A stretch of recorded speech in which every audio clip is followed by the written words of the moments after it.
You too can be part of the big anniversary celebration by visiting here, the University of Maryland's Hornbeck Library, where there's a specially curated exhibit featuring MPT's last 50 years. Joining me to tell me more about it is Laura Schnitger. She's a curator of mass media and culture at the University of Maryland Libraries. Talk to us about what people can see and experience here.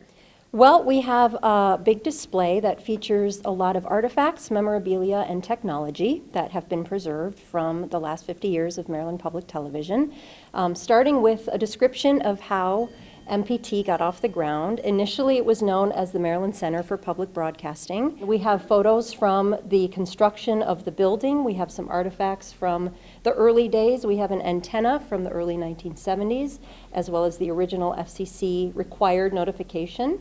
And then we mostly highlight their programming and all the different types of programming that they have done over the last 50 years. So this includes a lot of artifacts and memorabilia, as I've described. We also have a lot of video segments from some of their best-loved programs. I love it. So there's little, almost mini iPads, and you can watch digitized videos. Yes, and this is part of an ongoing effort that we've been partnering with MPT to continue to digitize their programming archive, because they're on older formats that are difficult to preserve. There's not a lot of playback equipment available, so that means the content is inaccessible unless we reformat them to modern day formats.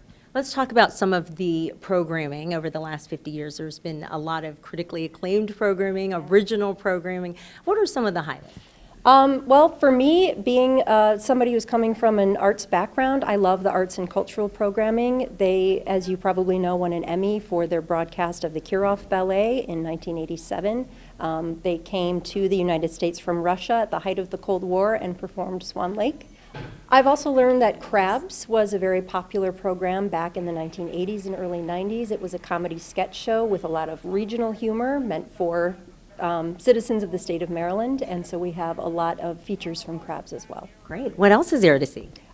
There's some really cool stuff right over here. The Winter Storm headquarters awaiting the arrival. Wow, this is a relic. Yes, this is one of our more popular display items because it is so big and it is so obviously old. This is on loan from the Museum of Broadcast Technology in Rhode Island, but this camera, which dates back to 1969, is the exact same camera that MPT used in the first decade or so of their broadcasting. The other thing that might catch a lot of people's eyes, there's a case full of awards, and I bet it's fun for people to see the Emmy Awards up close and personal. Yes, and while we only have half a dozen Emmy Awards on display here, I should note that MPT has won 164 regional Emmys and 4 national Emmys. Laura, talk to us about the preservation efforts here at the University of Maryland in conjunction with MPT. Yes, so in honor of the 50th anniversary of MPT, we have started the Maryland Public Television Preservation Fund, and this is to sustain our ongoing efforts to digitize and preserve their programming for years to come. Okay, great. Laura Schnitger with the University of Maryland Libraries. We thank you for your time. For some people, this might be a walk down memory lane, but for others, you might discover some new things about MPT and all of its history, its rich history. This exhibit will continue through July 2020, so there's plenty of time to come out and join us. Back to you.